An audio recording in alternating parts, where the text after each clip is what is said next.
시청자 여러분 안녕하십니까? KBC 8시 뉴스입니다. 이재명 경기지사가 더불어민주당 대선 후보로 최종 선출됐습니다. 이 지사는 재외국민과 3차 선거인단 투표에서 이낙연 전 대표에 뒤졌지만 누적 득표율에서 50.29%로 과반을 넘기며 본선에 직행했습니다. 변화와 개혁을 강조한 이 지사는 이번 주 당 지도부와 협의를 거쳐 본격적인 대통령 선거 체제에 들어갈 예정입니다. 하지만 대장동 리스크와 원팀 회복 등은 풀어야 할 과제가 되고 있습니다. 서울방송본부 정의진 기자입니다. 민주당 20대 대선 후보로 이재명 경기지사가 선출됐습니다. 전체 누적 득표율 과반을 넘긴 이재명 지사는 수락 연설을 통해 변화와 개혁을 강조하며 부패 없는 나라를 만들겠다고 강조했습니다. 불공정과 불평등, 부정부패를 청산하고 공정과 정의를 바로 세우라. 분명하고 준엄한 국민의 명령입니다. 국민의 준엄한 명령을 엄숙하게 실행하겠습니다. 국민이 요구하는 변화와 개혁을 반드시 완수하겠습니다. 이 지사는 서울에서도 51.45%의 득표율로 대세론을 이어갔지만 3차 국민선거인단 투표에서 28.30%의 득표율로 62.37%를 얻은 이낙연 전 대표에 크게 뒤졌습니다. 하지만 11차례 지역 순회 경선 중 광주 전남을 제외한 10곳에서 과반승을 거둔 데 힘입어 누적 득표율 50.29%로 간신히 과반을 얻었습니다. 전국을 휩쓸고 있는 대장동 특혜 의혹이 막판 영향을 미친 것으로 풀이됩니다. 결과가 발표된 후에 정말 무거운 책임감을 느낍니다. 더 겸허하게, 더 열심히 우리 국민의 뜻을 따라가겠습니다. 고맙습니다. 이낙연 전 대표는 의원직 사퇴라는 배수의 진을 치고 맞서며 마지막 힘을 냈지만 끝내 결선 투표로 가는 데는 실패했습니다. 민주당 대선 후보로 확정된 이 지사는 이번 주 내로 당 지도부와 지사직 사퇴 시기와 중앙선대위 구성 등을 협의하는 등 본선 체제로 전환합니다. 하지만 피고발인 신분으로 대장동 이슈 극복과 경선 과정에서 쌓인 앙금을 풀고 훼손된 원팀 정신을 어떻게 회복하느냐가 과제입니다. 문재인 대통령이 지난 2017년 경선에서 57%의 압도적인 지지로 선출된 것과 달리 겨우 과반을 넘기면서 비주류 꼬리표 떼기와 본선 경쟁력 확보에도 험로가 예상됩니다. 내년 3월 9일 대선까지 앞으로 꼭 5개월 남았습니다. 야당보다 한 달 앞서 본선 체제에 돌입한 민주당이 대장동 의혹을 둘러싼 파장 공세와 당내 통합이라는 당면 과제를 극복하고 대국민 지지를 선점할 수 있을지 관심입니다. KBC 서울방송본부 정의진입니다.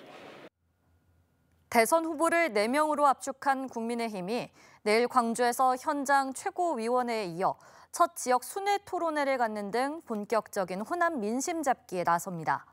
이준석 대표와 김기현 원내대표 등 당 지도부와 윤석열, 홍준표, 유승민, 원희룡 등 대선 후보 4명은 내일 오전 국립 5.18 민주묘지를 참배한 뒤 광주 김대중 컨벤션 센터에서 현장 최고위원회의를 열고 지역 현안과 민심 청취에 나섭니다. 4명의 국민의힘 대선 주자들은 내일 오후 광주에서 열리는 첫 지역 순회 토론회에 앞서 미리 내려와 간담회를 갖는 등 유권자들을 만날 예정입니다. KBC는 국민의힘 대선 본경선 첫 합동 토론회를 내일 오후 5시 30분부터 생방송합니다. 한편 이준석 대표는 5.18 민주광장과 대인시장, 광주역, 전남대 등에서 대장동 게이트 특검을 촉구하는 도보 1인 시위를 열 예정입니다. 산발적인 코로나19 확산이 이어지고 있습니다. 광주에선 북구의 한 주점 관련 확진자가 2명 추가 발생해 해당 주점 관련 누적 확진자가 9명으로 늘면서 방문자들에 대한 검사가 진행되고 있습니다. 무안에선 최근 제주 여행을 다녀온 일가족 4명이 코로나19에 확진됐습니다. 오늘 광주에선 10명, 전남에선 11명이 신규 확진 판정을 받았습니다.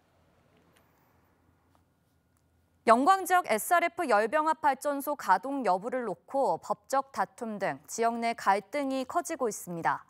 기존 매립장 인근 마을 주민들이 SRF 도입을 요구하며 쓰레기 반입을 막는 일이 반복되면서 쓰레기 대란이 되풀이되고 있습니다. 김지연 기자의 보도입니다. 영광 지역에서 발생하는 모든 생활 쓰레기가 소각되거나 매립되는 영광군 환경관리센터.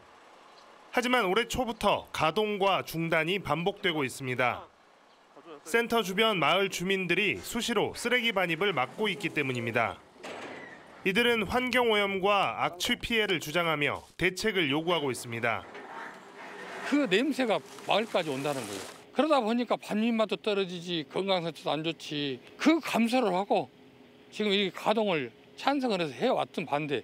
그럴수록 더 안전하게 해주는 것이 도리 아닌가. 영광군에는 매립장 주변에 건설 중인 SRF 열병합 발전소의 운영 허가를 내달라고 요구하고 있습니다. SRF 처리 시설이 기존 매립장보다 더 안전하고 친환경적이며 실질적인 보상까지 보장받을 수 있다는 이유입니다. 하지만 쓰레기 매립장 인근을 제외한 대부분 영광 주민들은 SRF 열병합 발전소가 들어설 경우 환경 유해 시설만 늘어나게 될 것이라며 반대 입장을 나타내고 있습니다. SRF 처리 시설이 들어설 경우 매일 300톤 이상의 타지역 쓰레기가 유입되고 확인되지 않는 여러 유해 물질들이 배출될 것이라고 주장합니다.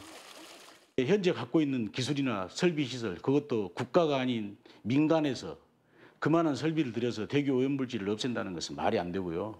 그에 따른 폐해나 주민들의 어떤 건강 문제는 임상 보고된 바도 없고. 현재 SRF 처리시설 허가 여부를 놓고 진행 중인 행정소송 결과는 연말이 지나서야 나올 것으로 예상되는 상황. 이런 상황에서 영광군은 소송만 기다리며 갈등을 부추기고 있다는 비판이 나오고 있습니다. 너무 불편한 게 우선 좀 넣어주라. 좀 넣고. 싸우기도 많이 싸우고 그런 게 진짜입니다. 영광군이 재판 결과만 기다리며 손을 놓고 있는 동안 쓰레기 처리를 둘러싼 갈등과 불편은 반복될 것으로 보입니다.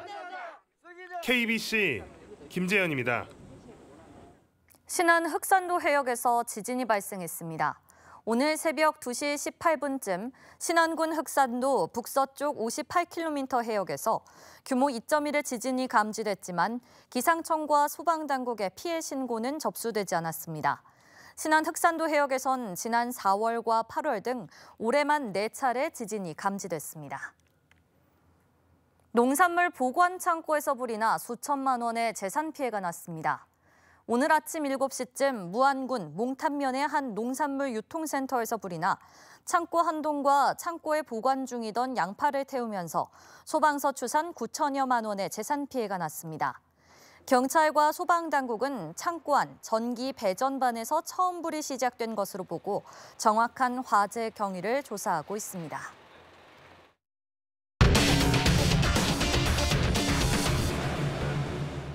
10월 둘째 주 주간 브리핑입니다.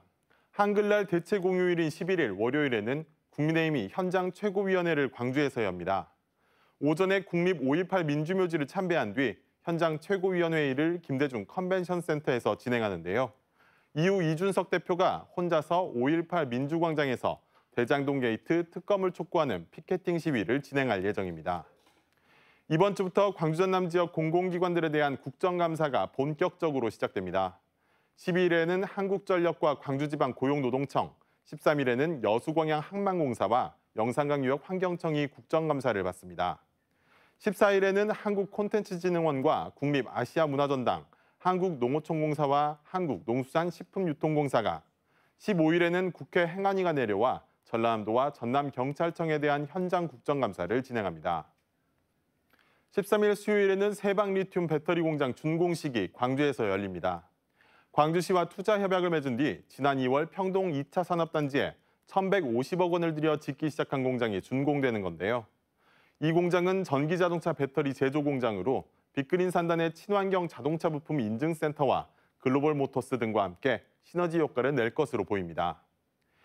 15일 금요일에는 광주시 사회서비스원 1주년 기념식이 있습니다.